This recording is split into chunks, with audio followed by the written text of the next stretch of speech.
Okay, so today we're going to cover module 8.3 from test 2 for the CPSD 2022 version.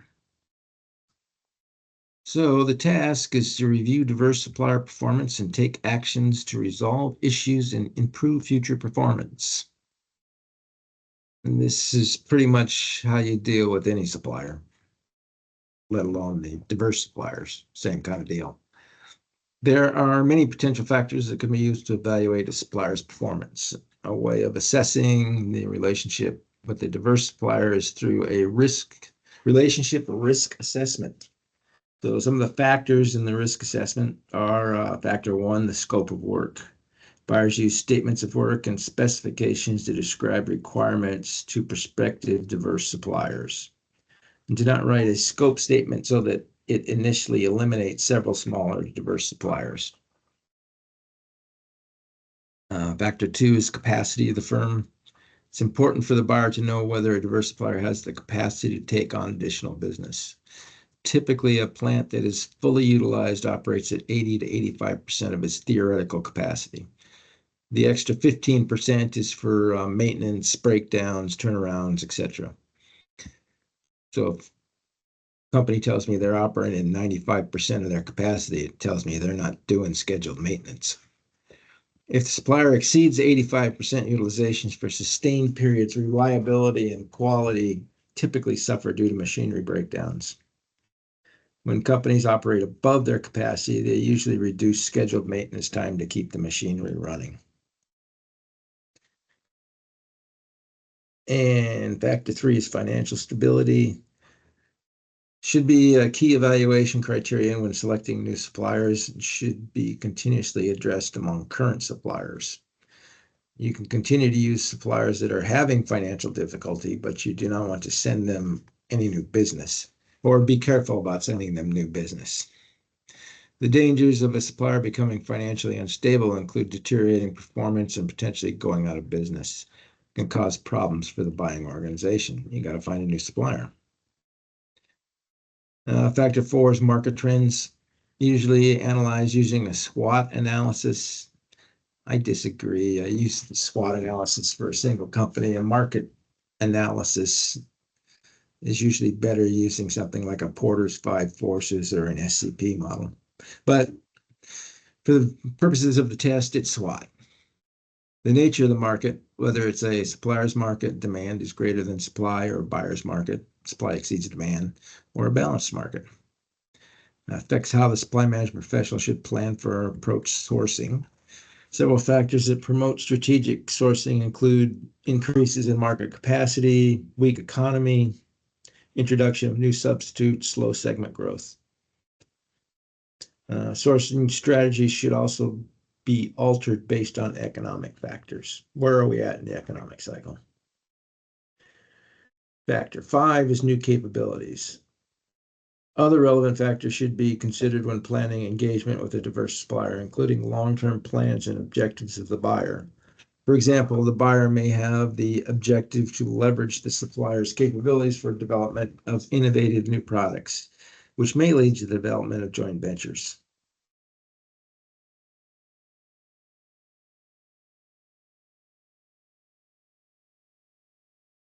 Coaching for success. So another commonly used practice is to assign a coach or sponsor to the diverse supplier. So the sponsor / coach is typically an experienced employee doing similar work. And the sponsor or coach acts as an informal trainer or mentor during a defined period. So for instance, if it's a manufacturing company, a good sponsor or coach would be a material scheduler or a master scheduler. Sponsor or coach should be chosen for his or her experience and, more importantly, his or her teaching ability.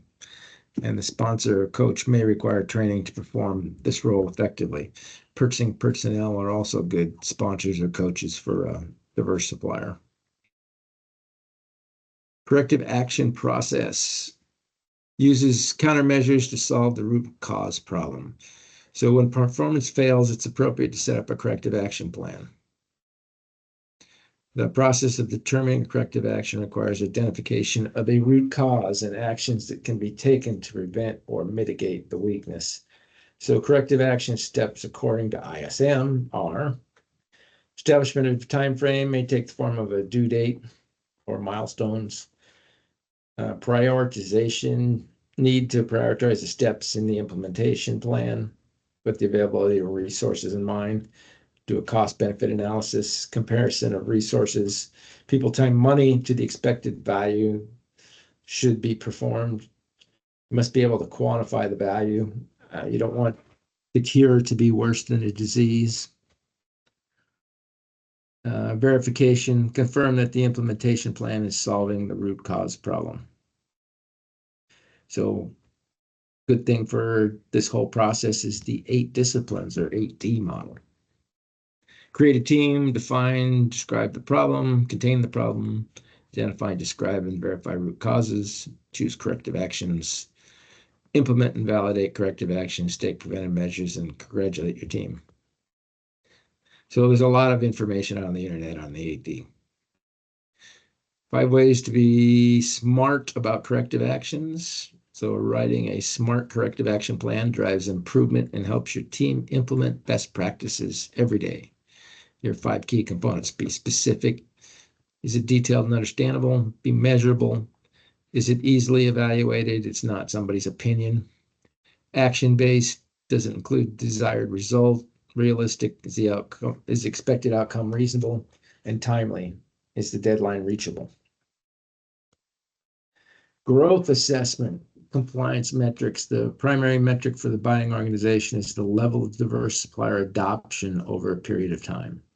To achieve this compliance metric, a defined implementation process is established, and policies guide decision-making within the organization. So regulatory policies limit the discretion of individuals and agencies, tell you what you've got to do. Measurements, important for the achievement of objective and goals. So several tools exist to help ensure performance, including audit processes, validation processes, reporting requirements, remediation training, and remediation again being correcting a fault, etc. So a couple questions here. Non-defensive problem solving occurs when A, focuses on the root cause of the problem. Yes.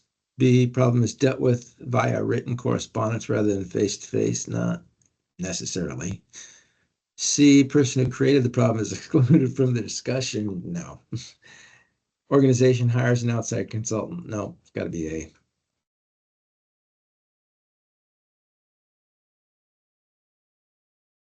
And it is A. All right, one more here. A relationship risk is used to measure what? A relationship risk assessment is used to measure what? Potential for sponsorship or coaching of a diverse supplier. Could be. Is an assessment of diverse suppliers' growth within the company? Not really. It is a way of assessing a relationship with a diverse supplier and the supplier's performance. I like that. It is one of 5 ways to be smart about corrective actions. No. So it's got to be A or C. I like C better.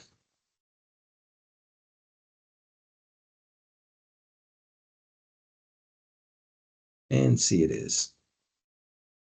Guess we could highlight that. Okay, there. Let's go. We got to go do a summary here. So buyers use statements of work and specifications to describe the requirements to prospective diverse suppliers. SOWs may include requirements that majority suppliers subcontract a certain percentage of work to diverse suppliers.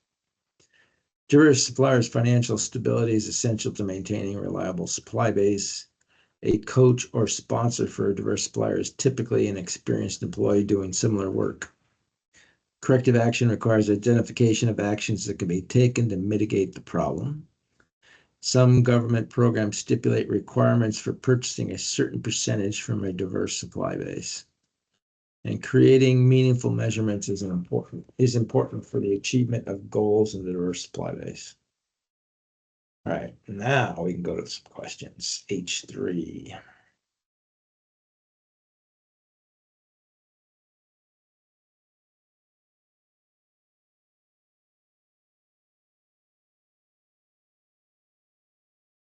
And we only have 5 questions today.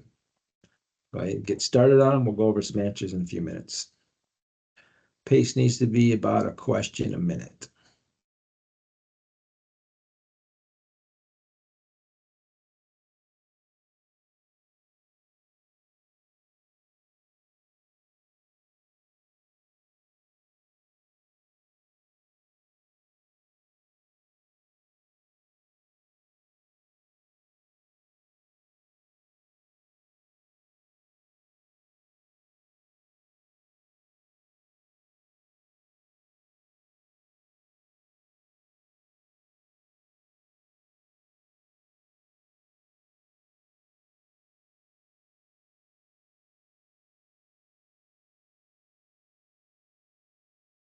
Okay, let's go over some answers here.